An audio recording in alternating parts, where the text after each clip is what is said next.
Hi, I'm Michelle Madison, and I'm going to be talking about this week's assignment, which is from the library, and it's from the book Life Sucks, the graphic novel Life Sucks. And it's an interesting tale. I mean, there's some things I liked and there's some things I didn't care for, but I'm going to get into that further, but I'm going to get to the details first, and then fill you in on what exactly worked and what didn't work for me. Let's see, the creative team is Jessica Abel, Gabe Soria, and Warren Please. The color and the artist is from Hillary Sycamore, and the publisher is from First Second. And let's see what else we have.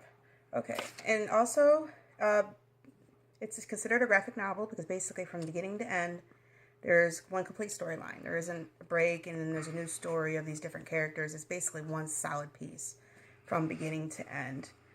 And the Act 1 starts on page 3, and it's about 33 pages. And the Act 2 is about from page 33 to 159, and the Act 3 is 160 to 189. And I believe that this comic does adhere to the quarter, half, quarter format that's good for your pacing of your story. This comic story has a solid arc. I'm not really sure if I agree with how the writer did the protagonist, which is right here. His name's Dave. Basically, Dave hates his life, and he's looking for better opportunities and to meet more people. He works at this convenience store, which you see right there in the picture, and he hates his life, which emphasizes life sucks. But the word sucks means more than that. This is actually a town of vampires, half human and half vampires, not to be confused with Twilight and the trilogy with that. But basically, he hates his life, and he's looking for a better opportunity, and this is when he meets Rosa, which I don't know if you can see her, but she's right over there. And Rosa is pretty much going to be the catalyst that walks into the convenience store and just kind of is very charismatic, and he kind of falls in love with her. And she's probably exactly what he needs to alter his life right now, which is pretty stagnant and simple. He just wants some excitement, and she can actually bring that to him. So with the character arc, there is a little character arc. He turns out to be, he is a vampire, but he hates his life. And then I think of a character arc, I think by the end he should be able to love his life. You know, that's what a character arc would be in a story. But unfortunately with this one, the only really character arc he really gained was the fact that he grew balls overnight. He basically, she brought something out on him that he was lacking. But at the end, I mean, I wouldn't say he was really happy. And I'll get into that in a little bit. But let's see, what else can I say about this? But yeah, that's one thing about the story that I really didn't like, is the fact that his character arc could have been a little more powerful than the way they left it.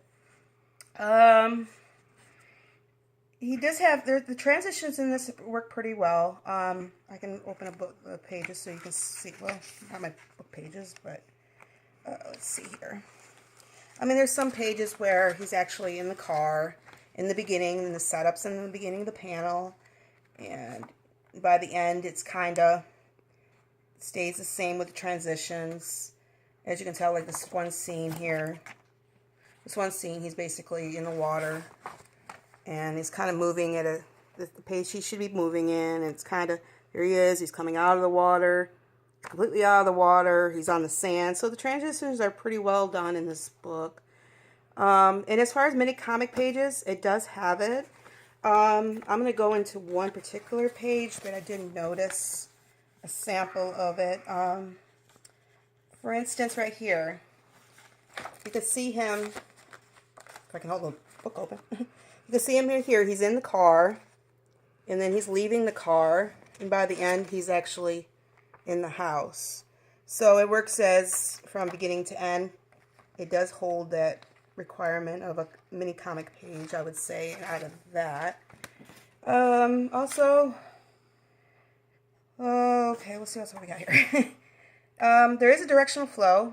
However, not every part of here, there's some, I would say half of it does have a really good flow. The other half is something to think about, because I really don't see much of one. And I'll give you an example of ones that really don't work for me.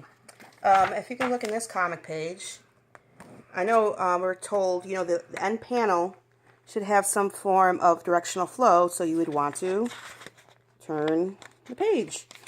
But as you can see with her, she's facing this other direction. And instead, they really should have had her facing this way. That way it's more of a flow. Because if you can see here, she was actually in the direction she's supposed to go to. But by this last panel, she's not. I would have had her probably just keep on going. So then we can flow to the next page. But unfortunately, that was one of the pages that didn't have it. There is some pages that did have it. And I'll give you an example. Here's one where, as you can tell, his body language on this end line, this last panel, he's kind of heading towards the left. Well, my left and your right. So you can see how the directional flow seems to fall pretty well on this. And same thing with over here. They're all in the car, but they're kind of facing to the next panel. So there is some that did have it, and then there's some that I would say probably didn't have it. But overall, I'm going to get to basically the plot of this story. It's basically life sucks. His life sucks. But the emphasis on sucks is the fact, like I said, the whole town's full of vampires. So that's probably why they made that all bold. But basically, he hates his life. She comes into his world, totally turns it around. And she's with this dude named Wes, which is a rival for Dave. And he can't really ever stand up to him. And it gets to the point of the story where he actually does stand up to him. And the thing is, they got close. Him and Dave and Rosa, they started dating and it started getting good. I was thinking, oh, great, they're going to end up together. But then she finds out, I would say near the end of Act 2, or maybe midpoint of Act 2, where she just finds out Dave's actually a vampire. And she's not a vampire. She's a human. So she feels a little betrayed. But what she does is she goes to Wes, who's the antagonist of Dave, and asks him to bite her so she can be immortal, just like Dave here.